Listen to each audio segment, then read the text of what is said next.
Watch the good man. See how he builds his world with trust and fairness, only to see it dismantled by the hands he once shook. They taught you that influence is a prize awarded for virtue. But what if that is the most dangerous lie of all? What if the men who truly shape the world do not seek love, but leverage a force far more reliable? A force they are afraid to name. This is the art of becoming untouchable, and its first lesson is a brutal one. The world is not a stage for saints, but an arena for gladiators. Consider the idealist. He walks into every room assuming the best of intentions. His strategy is one of earnest appeal and transparent honesty. He believes that influence is a natural consequence of merit and morality. He lays his plans on the table for all to see, convinced that the sheer righteousness of his cause will rally others to his side. He speaks of collaboration, synergy, and shared values. His language is designed to build bridges, to create a sense of collective purpose. He believes that by being open, he will receive openness in return. By being loyal, he will inspire loyalty.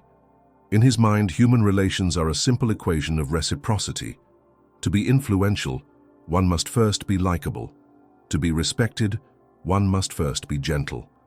This is the doctrine he has been taught, the noble path he strives to walk. He sees compromise not as a strategic concession, but as a moral good. He sees vulnerability as a strength, a sign of authentic leadership. He becomes a victim of his own morality in a world that has none. He does not understand the fundamental nature of the human animal. He builds his fortress on the shifting sands of promises and the goodwill of others.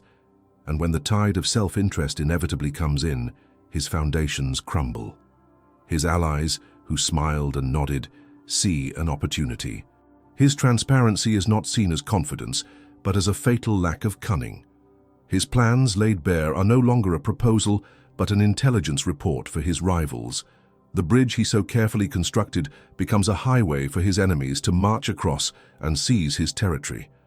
He is outmaneuvered not because his ideas were weak, but because he failed to account for the single most important variable in the equation of power, human nature, in its rawest, most unvarnished form.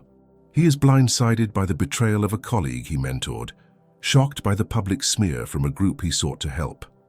In the end, he is left with nothing but his own virtue, a cold and useless comfort. He is rendered utterly touchable, a pawn to be sacrificed, his influence evaporating the moment it was challenged. The idealist's ruin is not a tragedy, it is an inevitability. It is the predictable outcome of playing a game of chess while believing it to be a friendly handshake. Now let us turn from the comforting lies of the idealist to the pragmatic reality of the prince. Niccolo Machiavelli, observing the chaotic rise and fall of states and rulers, understood a timeless truth. Power does not operate on how men should live, but on how they do live. To seek influence by appealing to a non-existent virtue in others is the ultimate act of folly. The first step to becoming untouchable is to surgically remove this naive optimism from your mind. You must learn to see men as they are, ungrateful, fickle, simulators and dissimulators, avoiders of danger, greedy for gain. This is not cynicism, it is a diagnosis. It is the essential foundational observation upon which all successful strategy is built. The Machiavellian path reframes the very concept of influence. It is not something you are given, it is a force you project, an environment you create. It is the calculated cultivation of a reputation so formidable that others police their own behavior in your presence. The prince understands that real control lies not in virtue, but in the ability to wield both virtue and vice as tools. He learns how not to be good. He understands that there are times when clemency is weakness, when honesty is suicide, and when cruelty, applied swiftly and decisively, is a form of mercy for the state. He does not ask for respect. He engineers the conditions for it. His power is not external, dependent on the whims and loyalties of others. It is internal, forged in the crucible of his own will, his audacity, his strategic foresight, what Machiavelli called virtù. He sees the world as a dynamic interplay between this personal prowess and the unpredictable hand of circumstance, or fortuna. The idealist is a leaf blown about by the winds of fortuna. The prince builds a dam to channel its currents for his own purpose.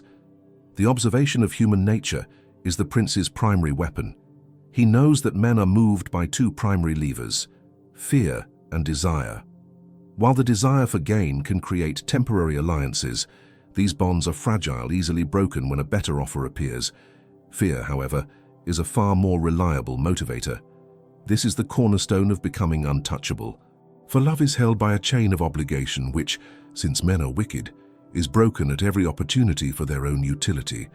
But fear is held by a dread of punishment which never fails. Comment: power respects power. If you understand this truth and subscribe for the coming lessons on the mechanics of the state, you have abandoned the map of the idealist, a document that leads only to a desolate wasteland of good intentions. You now stand at the threshold of the prince's armory, where the true instruments of dominion are forged. To become untouchable is not a matter of fortune or birthright. It is an act of architecture. It requires the laying of two foundational pillars so deeply rooted in the bedrock of human nature that the storms of envy and opposition cannot shake them. These are the pillars of force and fraud, of strength and subtlety. They are the twin faces of absolute control, known to the master strategist as the way of the lion and the way of the fox. To master one is to be formidable. To master both is to become a force of nature. First, you must learn to embody the lion. The lion does not persuade, it presides. Its influence is not born from debate but from an undeniable presence. Its power is ambient, an atmospheric pressure felt by all who enter its territory. To be the lion is to project an aura of such unshakable resolve that confrontation is deemed suicidal by would-be challengers before the thought can even fully form. This is not the brutish violence of a common thug. That is the mark of an amateur, a creature of impulse who creates enemies and martyrs. The strategic lion understands that the threat of force is infinitely more potent and efficient than its actual use. Its roar is a promise of consequence, a clear demarcation of boundaries. It is the CEO who, in his first week, fires not the least competent employee, but the most beloved and complacent one, sending a seismic shockwave through the organization that says, "The old standards are dead. My standard is the only one that matters." This single calculated act of destruction prevents 1,000 future acts of insubordination. The lion's strength is demonstrated in its decisiveness.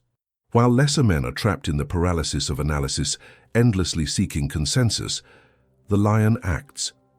It understands that a mediocre decision executed with vigor and total commitment is superior to a perfect plan debated into obsolescence. This creates a reputation for momentum, for an irresistible forward motion that sweeps away obstacles. People are drawn to certainty, especially in times of chaos. The lion, by its very nature, manufactures certainty. It does not bend to public opinion, it shapes it. It does not yield in negotiations, it sets the terms of surrender. This creates a psychological gravity. Allies feel secure in its orbit. Enemies are deterred by its sheer mass. To attack the lion is not to engage in a contest of equals. It is to challenge a fundamental law of the environment and to be broken by it. It is the quiet, unwavering gaze that promises ruin without ever raising its voice. It is the calm at the center of the storm, a stillness more terrifying than any rage, for it signals that all outcomes have been considered and the path to your destruction has already been mapped. But the lion, for all its might, is a tragically simple creature. Its strength is its weakness. It cannot see the snare hidden beneath the leaves. It mistakes deference for loyalty. It walks with a proud and heavy step, making it predictable, easy to lure into an ambush. Power that relies on intimidation alone is brittle. Therefore, the second, and arguably more crucial pillar is the fox. If the lion is the symbol of overt power, the fox is the master of the covert. It is the embodiment of strategic intellect, the patron saint of spies, schemers, and all who understand that the most significant battles are won in the shadows, long before any trumpet of war is sounded. The fox knows that the world is a web of hidden motives, unspoken desires, and intricate deceptions. To navigate it, one must be a grandmaster of perception. The way of the fox is the art of recognizing the trap. It is the ability to listen to a subordinate's praise and hear the silent envy coiling beneath it. It is the skill of reading a contract and seeing not the words on the page, but the loopholes left between them. The fox is never taken by surprise, because it assumes nothing. It operates on a principle of universal suspicion, not out of paranoia, but out of a profound understanding of man's opportunistic nature. It gathers intelligence relentlessly, building a mosaic of information from whispers, rumors, and discarded memos. It knows who owes money to whom, who harbors secret resentments, who has ambitions that exceed their talent. This knowledge is its true arsenal. While the lion displays its claws, the fox conceals its daggers. It feigns ignorance to encourage others to reveal themselves. It asks foolish questions to gauge the intelligence of its rivals. It appears harmless, even foolish, creating a vacuum of underestimation that its opponents eagerly fill, only to find themselves trapped within it. The fox does not break down the door like the lion. It discovers the key that was left unguarded, enters the castle silently in the dead of night, and changes the maps, rewrites the orders, and becomes the master of the house without a single soul knowing the fortress has fallen until the sun rises on a new regime. The synthesis of these two natures is the genesis of the untouchable state. One without the other is a fatal flaw. The lion alone is a blunt instrument, a king whose reign is destined to be short, ending in a poisoned cup or a conspirator's blade. The fox alone is a cautious schemer, full of brilliant plans, but lacking the raw authority to implement them, easily crushed by a more direct, powerful force if its machinations are ever exposed. But the man who can be both, who can smile and plot like a fox while harboring the dormant, ready-to-strike ferocity of a lion, is a true prince. He uses the fox's cunning to navigate the political labyrinth, to form alliances, to anticipate betrayals, and to set the stage for his decisive moves. Then, at the opportune moment, he unleashes the lion, not in a wild rage, but in a swift, surgical, and overwhelming display of power that shocks his adversaries and solidifies his authority. This brings us to the second pillar of acquired power, the economy of appearances. Machiavelli stated with chilling clarity, "Men in general judge more by the eyes than by the hands. Everyone sees what you appear to be. Few experience what you really are." To be untouchable is to be the master sculptor of your own public effigy. Your reputation is not a byproduct of your actions. It is your most powerful and meticulously crafted weapon. It is a fortress whose walls can deflect slander, a temple where the masses come to worship an idea of you that you have painstakingly designed. The prince understands that the public does not want complex reality. They crave simple, virtuous archetypes. Your task is to give them one. You must be seen to be merciful, faithful, humane, upright, and religious. Above all, religious. You must wrap your most ruthless ambitions in the sacred cloth of a higher cause. This is a grand performance, a political theater where you are the lead actor, director, and playwright. Every public gesture is a choreographed move. A calculated act of charity, broadcast for all to see, can provide cover for a dozen acts of private cruelty. A well-timed speech on the importance of integrity can distract from a backroom deal built on deceit. The key is to understand that what you do matters far less than what you are perceived to do. The masses do not have access to your private chambers or your secret ledgers. Their reality is the image you project. Therefore, you must become a miser of your true intentions, but a spendthrift with your public virtues. Let your enemies call you a hypocrite in their private councils. Their whispers are meaningless against the roar of public adoration you have engineered. This facade is not a lie. It is an instrument of statecraft. It is the armor that protects you from the arrows of your enemies and the fickle judgment of the people. They cannot touch the real you because they will never be allowed to see it.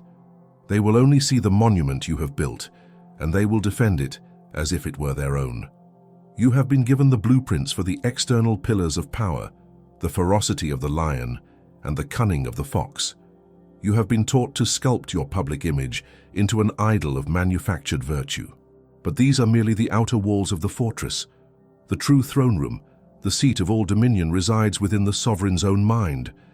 The most formidable enemy you will ever face is not the rival who plots in the shadows, nor the mob that gathers at the gates. It is the chorus of well-meaning ghosts whispering within your own skull, the ghosts of conventional morality, of empathy, of the debilitating need to be loved. Therefore, the first and most critical war is an internal one. The first conquest is the conquest of the self.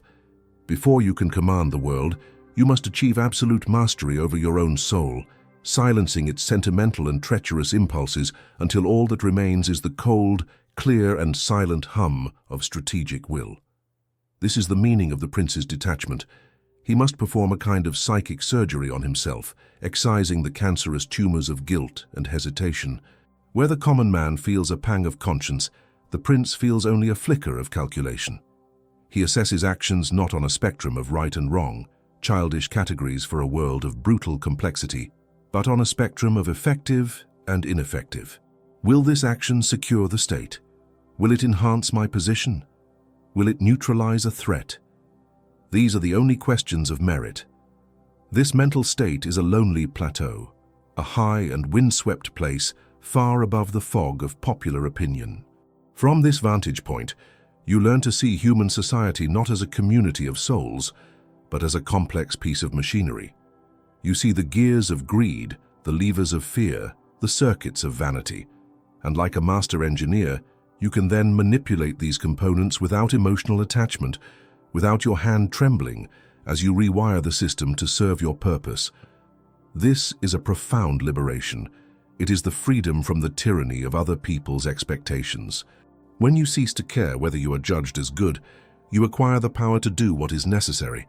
This inner victory is the true source of your untouchable nature. For how can a man be wounded by criticism if his sense of self is not derived from external approval?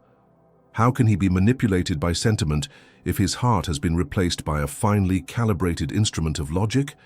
With this internal sanctum secured, you are now prepared to engage in the grand manipulation of the public perception. Here you will confront the eternal dilemma that has paralyzed weaker leaders. Is it better to be loved or to be feared? The idealist, still chained to his need for affection, will always choose love. He will shower his subjects with benefits, forgive their transgressions, and seek to be a father to his people, and in doing so he signs his own death warrant. Machiavelli understood the fatal flaw in this logic. Love is a bond of gratitude, and gratitude is the most fleeting of human emotions. Men, being the self-serving creatures they are, will quickly come to see your benevolence not as a gift, but as an entitlement. The benefits you provide today will be the baseline they expect tomorrow.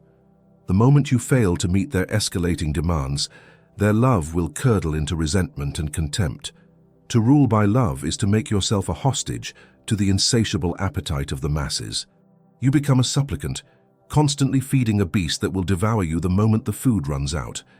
Fear, on the other hand, is a currency of an entirely different order. It is primal, constant, and self-regulating.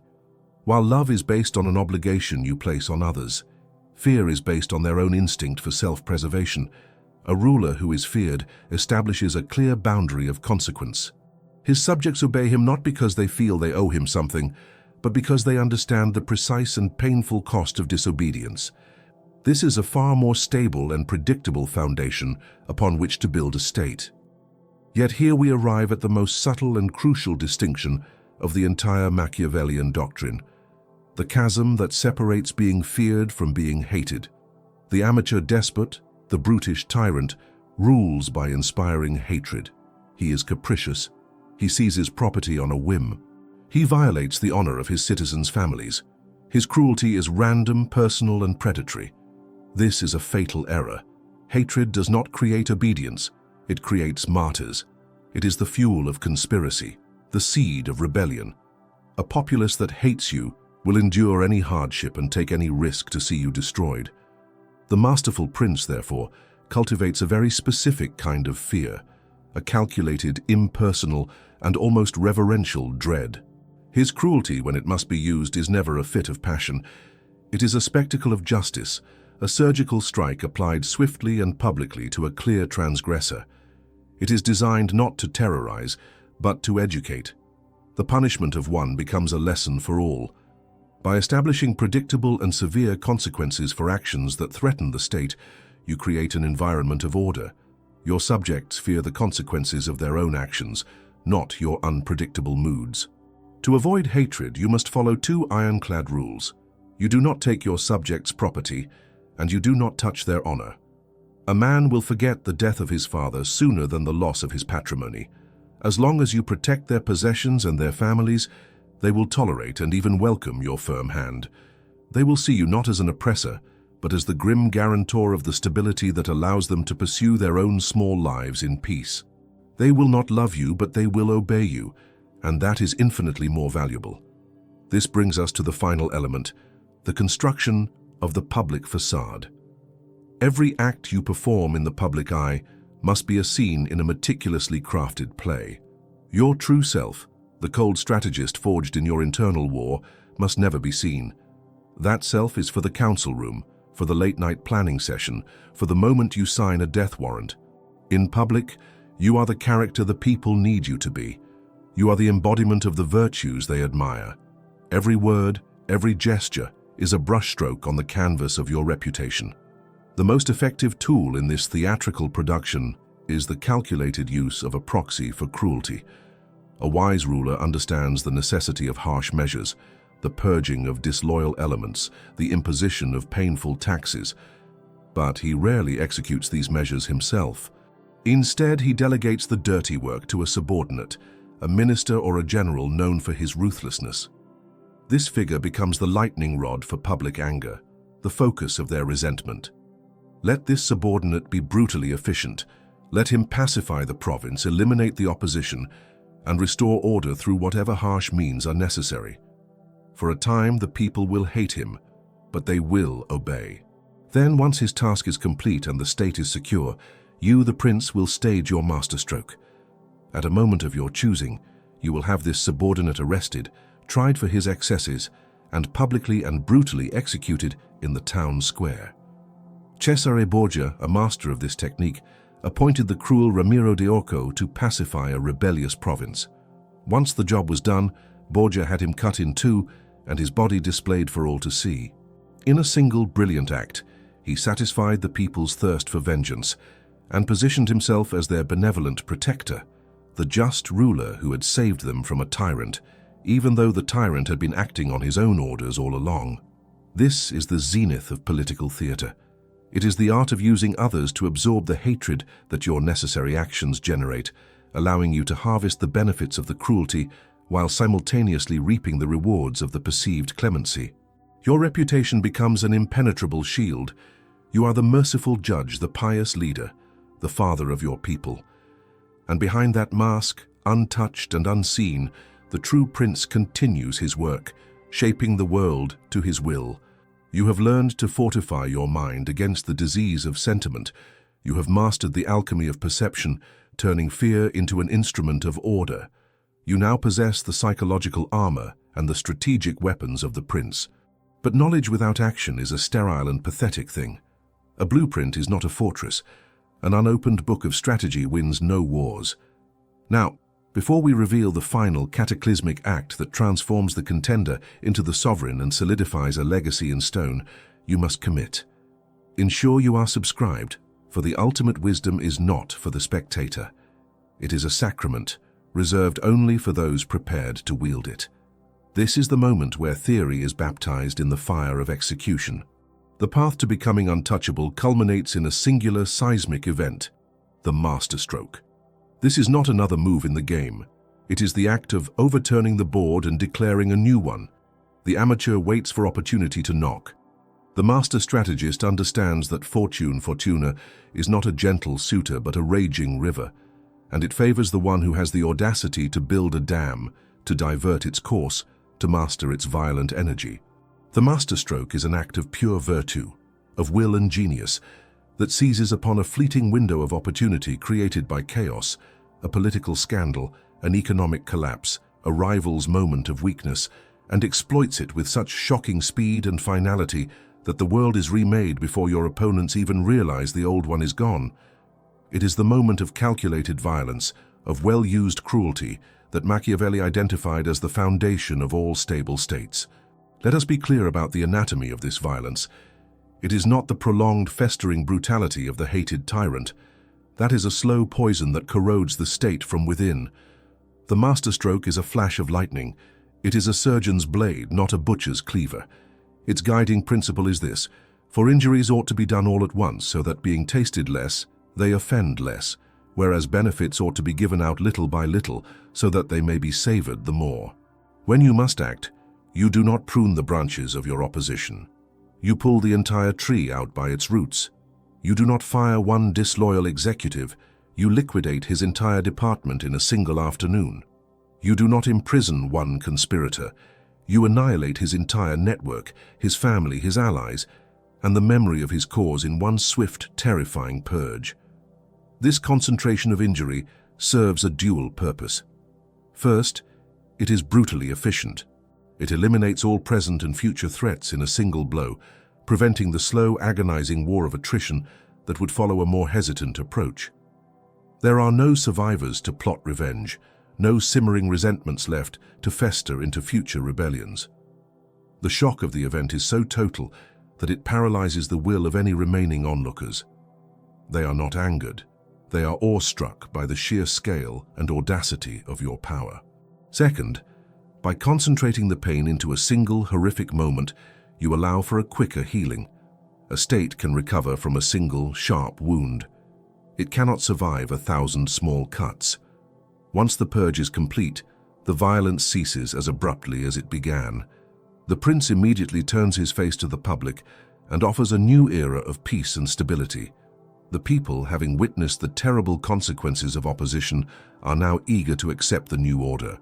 The memory of the swift, decisive violence fades, replaced by the daily, tangible benefits of the security you provide. You have performed a necessary evil, and by doing it all at once, you have purchased the right to be magnanimous for a generation. This is the ultimate paradox of power. A moment of supreme cruelty is the only path to a lasting and durable peace.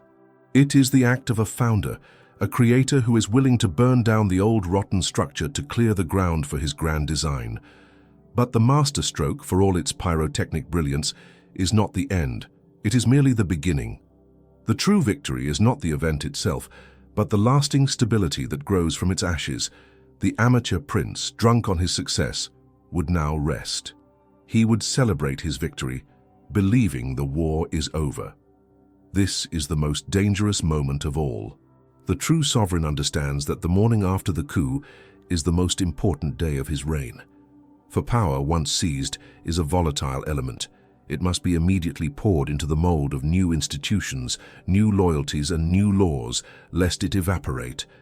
This is the process of consolidation, the methodical construction of the new state upon the rubble of the old. The first step is to sever every umbilical cord to the old regime. All symbols, titles, and offices of the former power must be abolished. The old nobility must be stripped of their influence, the old guard pensioned off into irrelevance or quietly eliminated. You must become the sole fountain of honor and authority. The second step is to create a new anatomy of power, with you as its heart. You establish new councils, new ministries, new command structures, and you populate them exclusively with men who owe their entire existence to you. You do not promote men of independent means or powerful families, for their loyalty will always be divided. You find men of humble origins, talented, ambitious, and utterly dependent on your favor. Their fortunes are inextricably linked to yours. They will defend you with their lives because in defending you, they are defending their own improbable ascent from nothingness. They are your creatures, and they will be ruthlessly loyal. Simultaneously, you must lay the foundations of a new legal and social order. The old laws which supported the old power are discarded. You issue a new set of edicts, simple and rigidly enforced, that reflect your authority. You may even introduce new customs, new festivals, a new calendar, anything to signify a definitive break from the past. You are not merely a new ruler, you are the founder of a new epoch. And while you build this new structure, you begin the slow, methodical distribution of benefits. A small tax is cut, a new public work is commissioned, a popular festival is funded. These are the little-by-little benefits Machiavelli advised. Each one is a small calculated reminder to the populace that the new order, born in a moment of violence, is now the source of their prosperity and security. You have taken their world apart, and now you are putting it back together better than it was before, with you as its indispensable architect. And so, we arrive at the philosophical core of this entire endeavor. The art of being untouchable is not a guide to personal enrichment or a license for sadism. It is a grim acknowledgement of the fundamental nature of power and the responsibilities it confers. The universe is a chaotic, violent, and unforgiving place. The natural state of man is not peace, but a war of all against all driven by ambition and fear. In the midst of this entropy, the prince is the man who dares to impose order. He is the one with the vision to see a more stable, more powerful, more enduring state, and the courage to commit the necessary sins to bring it into being. The question of good and evil becomes irrelevant. The only true morality is efficacy. The only true sin is failure. The power he constructs is not for its own sake, but for the sake of the Stato, the state, the structure, the legacy that will outlive him and provide a bulwark against the chaos for generations to come.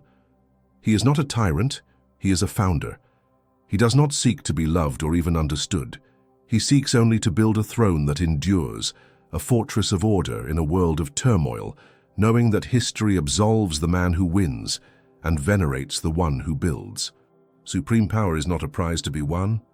It is a reality to be constructed, forged in the crucible of a cold and unflinching will.